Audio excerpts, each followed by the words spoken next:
Apa itu senter kocok? Yuk kita cari tahu. Senter kocok merupakan salah satu senter yang berbeda dengan senter lainnya yang mampu memberikan dan mengeluarkan cahaya dari lampu LED dengan menggunakan energi dari kuat medan magnet. Pada senter kocok berlaku hukum Faraday saat GGL induksi antar ujung loop penghantar. Apa itu hukum Faraday? Hukum Faraday merupakan hukum yang mempelajari tentang proses terjadinya medan magnet yang disebabkan oleh arus listrik. Faraday biasa disebut dengan hukum induksi elektromagnetik.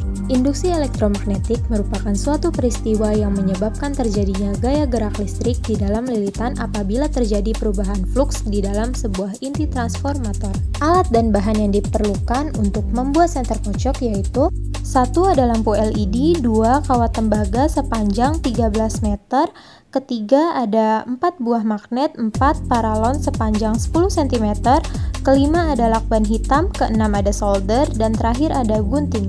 Lalu gimana sih cara buatnya? Yuk simak penjelasan berikut ini.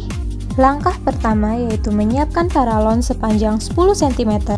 Setelah itu membuat kumparan dengan melilitkan kawat tembaga pada paralon sebanyak 100 lebih lilitan. Step selanjutnya yaitu menyambungkan lampu LED dengan kedua ujung kawat yang sudah dihilangkan lapisan isolatornya. Selanjutnya lakban kedua ujung kumparan dan masukkan magnet ke dalam pipa. Tutup kedua ujung pipa dengan lakban, gerakan paralon untuk membuktikan nyala lampu.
Prinsip yang digunakan dalam senter kocok yaitu hukum Faraday yang berbunyi gaya gerak listrik GGL induksi yang timbul antara ujung-ujung suatu loop penghantar berbanding lurus dengan laju perubahan fluks magnetik yang dilingkupi oleh loop penghantar tersebut. Berikut merupakan rumus dari hukum Faraday. Kelebihan dari alat ini yaitu 1. Senter kocok ini dapat digunakan meskipun tanpa adanya aliran listrik untuk menyalakan lampu LED. Penggunaannya cukup dengan dikocok secara manual. Kedua, senter kocok ini sangat ramah lingkungan dan tidak menimbulkan polusi. Ketiga, senter kocok ini dapat digunakan sebagai alternatif penerangan apabila tidak terdapat aliran listrik. Kelemahan dari senter kocok ini yaitu 1. Nyala lampu tidak konstan. Kedua, suara yang ditimbulkan sangat mengganggu. Ketiga, penggunaannya sangat melelahkan bagi pemakainya. Saran dari kami yaitu senter kocok ini dapat dikembangkan lebih jauh lagi, tentunya dengan berbagai percobaan dan pengetahuan, sehingga dapat mengurangi kekurangan yang ada dan dapat dimanfaatkan secara maksimal.